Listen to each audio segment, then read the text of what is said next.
Patay na nang matagpuan ang isang babae at dalawa niyang batang anak sa loob ng isang sasakyan sa San Rafael, Bulacan. Para sa detalye, may unang balita live si Gabriel Gonzales. Gabriel. Ivan, sa kotseng ito sa aking likuran, natagpo ang patay ang isang babae at kanyang dalawang batang anak na gumulat sa ilang residente dito sa Barangay Talaksan sa bayan ng San Rafael, Bulacan kahapon. Sa masukal na bahagi ng Barangay Talaksan, San Rafael, Bulacan, nakita ang sasakyang ito kahapon. At sa loob ng sasakyan, natagpo ang patay ang 31 taong gulang na babae at dalawang anak na edad 9 at 4 na taong gulang. Ayon sa barangay, pinuntahan nila ang lugar matapos makatanggap ng tawag bandang 2:00 kahapon. Pagdating ko po dito, dito marami na pong tao at marami na pong mga pulis. Nung dumating piso ko, makita po sa taas, nag-traffic na bukas kami sa taas. Kagabi, nagsagawa ng case conference ang pulisya sa San Rafael Municipal Police Station para sa kanilang investigasyon. Inimbitahan ng mga kaanak ng mga biktima. Wala pang inilalabas sa pahayag ang pulisya patungkol sa insidente habang gumugulong ang investigasyon. Ayon naman sa kaanak ng mga biktima na hindi na humarap sa kamera, iuuwi sa kanilang bahay sa Angat, Bulacan ang labi ng mga biktima.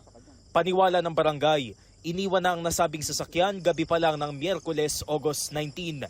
Pinag-aaralan daw ng barangay na maglagay ng CCTVs at magdagdag ng ilaw sa lugar. Kasi daan po ito ng mga nag-aalaga ng mga baka. Siguro po maghihigpit po siguro sa nangyari nito.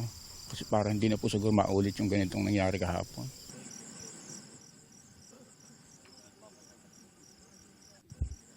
Yes, Ivan, kung nakikita ninyo sa aking likuran, bandang 6:00 kaninang umaga, ay dumating muli yung scene of the crime operatives para ipagpatuloy yung pagproseso dito sa sasakyan. Hindi pa rin kasi ito naiaalis pero posible raw ngayong araw ay maialis na itong sasakyan na ito. Ang ginagawa daw nila ngayon yung tinatawag na 3D scanning. Bahagi yan ng investigasyon para makakalapa ng karagdagang ebidensya doon sa loob ng sasakyan. Magpapaabot rin daw ng tulong ang lokal na pamahalaan ng San Rafael doon sa mga kaanak ng mga biktima. Ayon yan kay San Rafael Vice Mayor Edison Veneracion.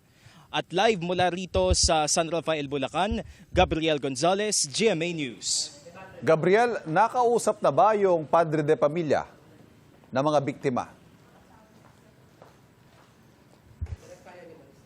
Sa ngayon, Ivan, ang alam lang natin ay inimbitahan yung kapatid ng babaeng biktima, yung 31 years old na biktima. Inimbitahan doon sa police station yung kaniyang kapatid. Pero pagdating doon sa kanilang padre de pamilya ay wala pa tayong nakukuhang impormasyon dahil hindi pa nagbibigay din ng pahayag ang pulisya patungkol dito sa insidenteng ito. Dahil nagpapatuloy pa raw yung kanilang investigasyon.